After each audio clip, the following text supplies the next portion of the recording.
விஷ்ணு பகவான் கைலாய மலையில் கருடனை வெளியில் காக்க வைத்துவிட்டு சிவபெருமானை தரிசிக்க உள்ளே சென்றார். நுழைவாயிலுக்கு அருகில் ஒரு அழகான பறவையை ரசித்து பார்த்தார் கருடன்.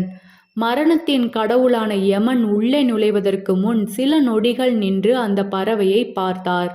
பின் உள்ளே சென்றார்.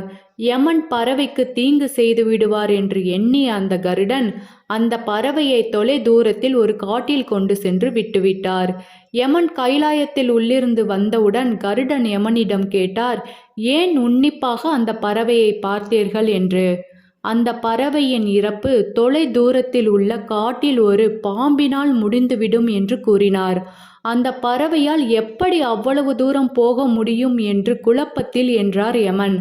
அப்போதுதான் கருடன் அந்த உண்மையை புரிந்து கொண்டார்.